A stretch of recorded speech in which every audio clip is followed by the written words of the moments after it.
السلام علیکم ورحمۃ اللہ وبرکاتہ میرے پیارے بھائی میری پیاری بہن، اس پیغام میں آپ لوگوں سے 4 باتیں شیئر کرنی ہیں۔ روزے کی تعریف کیا ہے، روزہ کس پر فرض ہے، نمبر 3 کون سا روزہ فرض ہے، کون سا نفل ہے، کون سا روزہ ناجائز اور حرام ہے۔ 3 باتیں ہو گئی۔ چوتھی بات، بچوں کو روزے کی تلقین کب کریں گے۔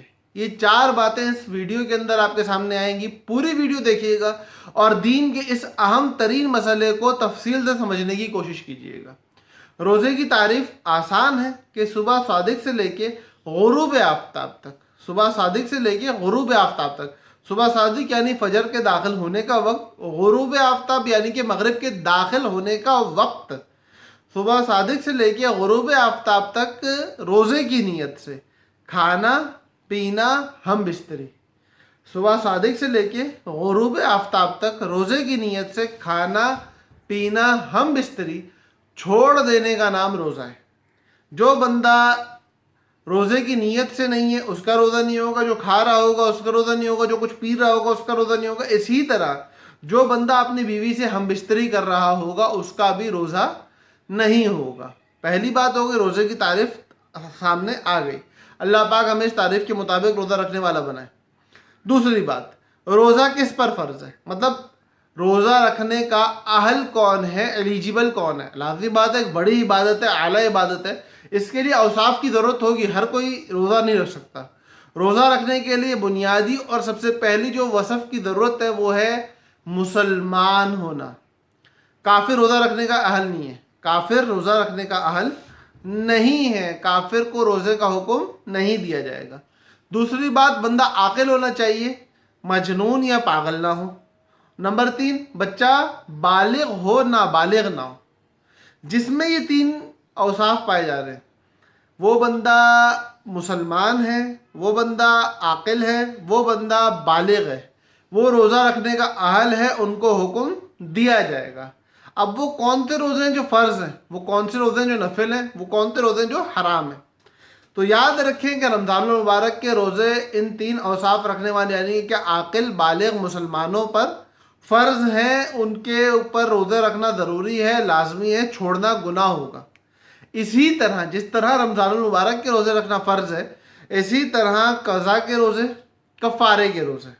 آپ کا رمضان کا کوئی روزہ رہ گیا ہے تو اس روزے کو دوبارہ رکھنا، یا آپ نے کوئی نظر مانی تھی، کوئی آپ کے اوپر اللہ کی طرف سے کوئی اس طرح کا معاملہ ہو گیا تھا کہ جو آپ نے پورا نہیں کیا، آپ نے قسم کھائی قسم توڑ دی، رمضان کا روزہ رکھا اس کے اندر جمع کر لیا، قتل کرنے کے بعد کفارے کے روزے لازم ہوتے ہیں، یا اس کے علاوہ اور کوئی صورت ہے کہ جس میں کفارے کے روزے آپ پہ لازم ہیں، تو ان کا ادا کرنا بھی فرض ہے، اس کو چھوڑنے سے بھی انسان پہ گناہ ہوگا۔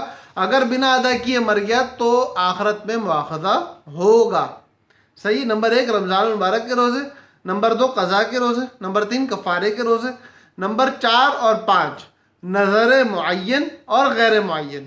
کہ مثال کے طور پہ میں 15 اپریل کا روزہ رکھوں گا، مثال کے طور پہ کوئی بندہ کہہ دیتا ہے کہ میں نے اپنے اوپر اللہ کے لیے لازم کر دیا کہ 15 اپریل کا روزہ رکھوں گا، تو 15 اپریل کے ساتھ لازم کرنا یہ نظر معین کہلائے گا، اور اللہ کے لیے میرے پہ ایک روزہ رکھنا لازم ہے۔ اگر کوئی بندہ یوں کہتا ہے تو اس کے اوپر ایک روزہ لازم ہوگا، چاہے کبھی بھی رکھے، لیکن یہ دونوں روزے فرض ہیں۔ تو یہ 5 قسم کے روزے ہیں جو اسلام میں آپ کے اوپر فرض شمار ہوں گے۔ نمبر 1 رمضان المبارک کے روزے، نمبر 2 قضا، نمبر 3 کفارہ، نمبر 4 نظر معین، نمبر 5 نظر غیر معین۔ یہ ہو گئی ہماری 3 باتیں۔ نمبر 1 ہماری بات کیا ہوئی ہے کہ روزے کی تعریف کیا ہے، نمبر 2 روزہ کس پر فرض ہے، نمبر 3 فرض روزے کون سے ہیں۔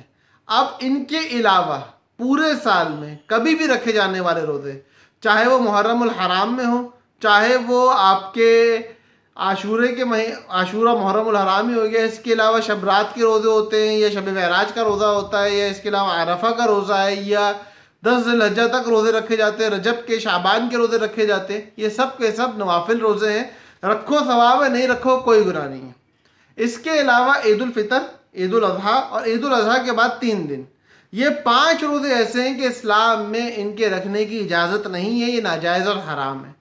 تو یہ باتیں ہمارے سامنے آ گئی۔ اس کے بعد بات یہ ہے کہ بچہ جب 7 سال کا ہو جائے تو اس کو روزے کی تلقین کرنی ہمیں شروع کر دینی چاہیے، 7 سال سے پہلے تو بچے کو آزاد چھوڑنا چاہیے. ہماری بیوقوفی ہے کہ ہم مجھ سے کم عمر کے بچوں کو زبردستی کام کروا رہے ہوتے ہیں کہ پورے دن کا روزہ رکھوا رہے ہوتے ہیں. ایسا نہیں کرنا چاہیے. ہاں آپ اس کو ترغیب دے سکتے ہو, افطاری سے آدھا گھنٹہ پہلے کہہ دو آپ کا روزہ اب شروع ہو گیا ہے, یا عصر مغرب کا روزہ رکھوانا شروع کرا دو, ظہر سے مغرب کا روزہ رکھوانا شروع کرا دو. لیکن مکمل پورا روزہ صبح صادق سے غروب آفتاب تک 7 سال کی عمر کے بعد محبت پیار سے تلقین کر کر کے یہ ہے کہ رمضان میں 1 روزہ 2 روزے 3 روزے عادت بنانی شروع کی جائے.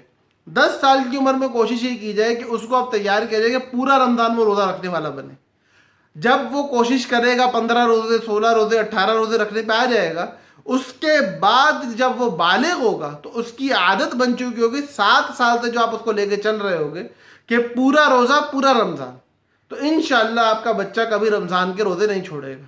لیکن اگر آپ 7 سے نیچے والے کو روزہ رکھواتے ہو اور زبردستی کرتے ہو اور بس اس کی روزہ کشائی کرنی ہے اور ہمارا بچہ روزہ رکھے اور اپنا نام بڑا کرنے کے لیے, تو آپ بچے کے ساتھ ظلم کر رہے ہو. ایسا نہ کرو. اللہ پاک ہمیں دین سیکھ کر اس پر عمل کرنے کی توفیق دے. اس پیغام کو آگے شیئر کر دیجئے گا تاکہ اور لوگوں تک یہ باتیں پہنچ جائیں اور ان کو بھی فائدہ ہو جائے. اور باقی ایک چھوٹی سی بات یہ کرنی ہے کہ آگے ہمارے پیغامات آ رہے ہیں رمضان کے حوالے سے, رمضان کی نیت کے حوالے سے, روزے کی نیت کے حوالے سے, پھر روزے کے اندر ہونے والے کون سی چیزیں روزہ توڑ دیں گی کون سی نہیں توڑے گی, اس کے حوالے سے پیغامات آ رہے ہیں. آپ لوگ ساتھ جڑے رہیے گا, سنتے رہیے گا تاکہ ہم لوگ اپنے رمضان کو سیکھ کے گزاریں. اور ویڈیوز کو لائک کرنے کا آپ کو فائدہ یہ ہوگا کہ آئندہ رمضانوں میں یہ ویڈیوز آپ کو یاد دلاتی رہیں گی کہ ہم نے اس طرح رمضان گزارنا ہے. اللہ پاک ہم سب کے رمضان کو مبارک کرے, ہم سب کو دین سیکھ کر عمل کرنے والا بنائے. السلام علیکم ورحمۃ اللہ وبرکاتہ.